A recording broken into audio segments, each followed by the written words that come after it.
क्या आपको 12 ज्योतिर्लिंगों के नाम याद रखने में परेशानी होती है? तो यह वीडियो आपके लिए है। इस सीरीज में हम जानेंगे सभी 12 ज्योतिर्लिंगों का स्थान, इतिहास, पौराणिक कथा, महत्वपूर्ण तथ्य और परीक्षा में पूछे जाने वाले पॉइंट्स, वो भी बहुत आसान भाषा में और कम समय में। तो चलिए शुरू करते हैं भगवान शिव के पहले ज्योतिर्लिंग सोमनाथ से। हर हर महादेव। अब हम पहले ज्योतिर्लिंग सोमनाथ ज्योतिर्लिंग की बात करते हैं। यह गुजरात के प्रभास पाटन में अरब सागर के तट पर स्थित है और भगवान शिव के 12 ज्योतिर्लिंगों में प्रथम माना जाता है। सोमनाथ का अर्थ है चंद्रमा के स्वामी। पौराणिक कथा के अनुसार चंद्रदेव ने राजा दक्ष के श्राप से मुक्ति पाने के लिए यहीं भगवान शिव की कठोर तपस्या की थी। उनकी भक्ति से प्रसन्न होकर भगवान शिव ज्योतिर्लिंग के रूप में यहाँ प्रकट हुए। इतिहास में इस मंदिर को कई बार आक्रमणकारियों द्वारा ध्वस्त किया गया, लेकिन हर बार इसका पुनर्निर्माण हुआ। इसलिए सोमनाथ मंदिर आस्था, साहस और पुनर्जागरण का प्रतीक माना जाता है। आज यह भारत के सबसे पवित्र शिव धामों में से एक है और हर वर्ष लाखों श्रद्धालु यहाँ दर्शन के लिए आते हैं। अब हम दूसरे ज्योतिर्लिंग मल्लिकार्जुन ज्योतिर्लिंग की बात करते हैं। यह आंध्र प्रदेश के श्रीशैलम में नलमाला पर्वतमाला पर कृष्णा नदी के तट पर स्थित है। मल्लिका माता पार्वती का नाम है और अर्जुन भगवान शिव का एक नाम है। इसलिए इस ज्योतिर्लिंग में भगवान शिव और माता पार्वती दोनों की संयुक्त रूप से पूजा की जाती है।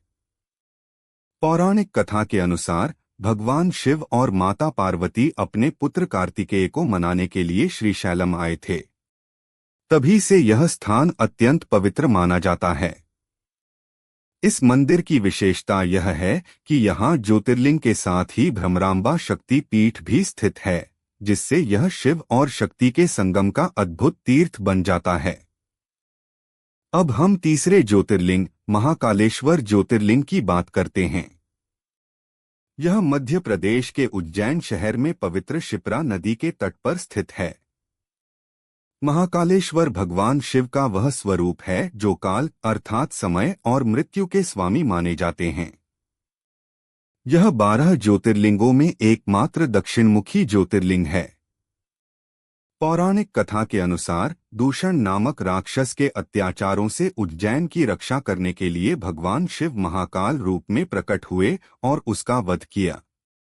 इसके बाद वे यहीं ज्योतिर्लिंग के रूप में विराजमान हो गए। यह मंदिर अपनी विश्व प्रसिद्ध भस्म आरती के लिए जाना जाता है, जो प्रतिदिन प्रातः ब्रह्मा मुहूर्त में की जाती है। उज्जैन सप्तपुरियों में से एक है और महाकालेश्वर मंदिर भारत के सबसे पवित्र शिव धामों में गिना जाता है। अब हम चौथे ज्योतिर्लिंग ओंकारेश्वर ज्योतिर्लिंग की बात करते हैं। यह मध्य प्रदेश के खंडवा जिले में नर्मदा नदी के मध्य स्थित मंधाता द्वीप पर विराजमान है। इस द्वीप की सबसे बड़ी विशेषता यह है कि इसका आकार पवित्र ओम के समान माना जाता है। इसी कारण इस ज्योतिर्लिंग का नाम ओंकारेश्वर पड़ा। पौराणिक कथा के अनुसार राजा मंधाता की कठोर तपस्या से प्रसन्न होकर भगवान शिव यहाँ ज्योतिर्लिंग के रूप में प्रकट हुए थे। ओंकारेश्वर मंदिर के समीप अमलेश्वर, जिसे ममलेश्वर भी कहा जाता है, मंदिर स्थित है। मान्यता है कि इन दोनों मंदिरों के दर्शन करने से ही यात्रा पूर्ण मानी जाती है। नर्मदा नदी से घिरा यह पवित्र धाम अपनी प्राकृतिक सुंदरता, आध्यात्मिक शांति और धार्मिक महत्व के कारण भगवान शिव के प्रमुख तीर्थों में से एक माना जाता है। अब हम पांचवें ज्योतिर्लिंग केदारनाथ ज्योतिर्लिंग की बात करते हैं। यह उत्तराखंड के रुद्रप्रयाग जिले में हिमालय की गोद में लगभग 3583 मीटर की ऊंचाई पर स्थित है। केदारनाथ 12 ज्योतिर्लिंगों में सबसे ऊंचाई पर स्थित है और 4 धाम यात्रा का भी एक महत्वपूर्ण हिस्सा है। पौराणिक कथा के अनुसार महाभारत युद्ध के बाद पांडव भगवान शिव का आशीर्वाद प्राप्त करने यहाँ आए थे। भगवान शिव ने बैल का रूप धारण किया और धरती में समा गए। बैल का कूबड़ केदारनाथ में प्रकट हुआ, जिसकी आज ज्योतिर्लिंग के रूप में पूजा की जाती है। माना जाता है कि इस मंदिर का निर्माण पांडवों ने कराया था और बाद में आदि शंकराचार्य ने इसका जीर्णोद्धार करवाया। वर्ष 2013 की भीषण आपदा के बावजूद यह मंदिर सुरक्षित रहा, जो इसकी दिव्यता का प्रतीक माना जाता है। अब हम छठे ज्योतिर्लिंग भीमाशंकर ज्योतिर्लिंग की बात करते हैं। यह महाराष्ट्र के पुणे जिले में सह्याद्री पर्वतमाला के घने जंगलों के बीच स्थित है। यह ज्योतिर्लिंग भगवान शिव को समर्पित है और यहीं से भीमा नदी का उद्गम माना जाता है। पौराणिक कथा के अनुसार भीमासुर नामक राक्षस के अत्याचारों से पृथ्वी की रक्षा करने के लिए भगवान शिव प्रकट हुए और उसका वध किया। इसके बाद भगवान शिव यहीं ज्योतिर्लिंग के रूप में स्थापित हो गए। यह स्थान प्राकृतिक सुंदरता, वन्यजीवों और आध्यात्मिक महत्व के लिए प्रसिद्ध है। साथ ही यहाँ स्थित कमलाजा देवी मंदिर को 18 प्रमुख शक्ति पीठों में से एक माना जाता है। अब हम सातवें ज्योतिर्लिंग काशी विश्वनाथ ज्योतिर्लिंग की बात करते हैं। यह उत्तर प्रदेश के वाराणसी यानी काशी में पवित्र गंगा नदी के तट पर स्थित है। काशी को भगवान शिव की नगरी और भारत की आध्यात्मिक राजधानी कहा जाता है। मान्यता है कि भगवान शिव स्वयं कभी काशी नहीं छोड़ते और यहाँ मृत्यु को प्राप्त होने वाले भक्तों को मोक्ष प्रदान करते हैं। इतिहास में इस मंदिर को कई बार नष्ट किया गया, लेकिन हर बार इसका पुनर्निर्माण हुआ। वर्तमान मंदिर का निर्माण वर्ष 1780 में इंदौर की महारानी अहिल्याबाई होलकर ने करवाया था। विश्व प्रसिद्ध गंगा आरती और काशी विश्वनाथ धाम कॉरिडोर इस मंदिर की भव्यता को और भी बढ़ाते हैं। यह भारत के सबसे पवित्र और प्रसिद्ध शिव मंदिरों में से एक है। अब हम आठवें ज्योतिर्लिंग त्र्यंबकेश्वर ज्योतिर्लिंग की बात करते हैं। यह महाराष्ट्र के नासिक जिले के त्र्यंबक नगर में पवित्र गोदावरी नदी के उद्गम स्थल पर स्थित है। त्र्यंबकेश्वर का सबसे बड़ा महत्व यह है कि यहीं से दक्षिण भारत की गंगा कही जाने वाली गोदावरी नदी का उद्गम माना जाता है। पौराणिक कथा के अनुसार महर्षि गौतम की कठोर तपस्या से प्रसन्न होकर भगवान शिव ने माता गंगा को यहाँ प्रकट किया, जो आगे चलकर गोदावरी नदी के रूप में प्रवाहित हुई। इस ज्योतिर्लिंग की विशेषता यह है कि इसमें ब्रह्मा, विष्णु और महेश तीनों का प्रतीक माना जाता है। साथ ही नासिक का प्रसिद्ध कुंभ मेला भी प्रत्येक 12 वर्ष में यहीं आयोजित होता है। अब हम नौवें ज्योतिर्लिंग वैद्यनाथ ज्योतिर्लिंग की बात करते हैं।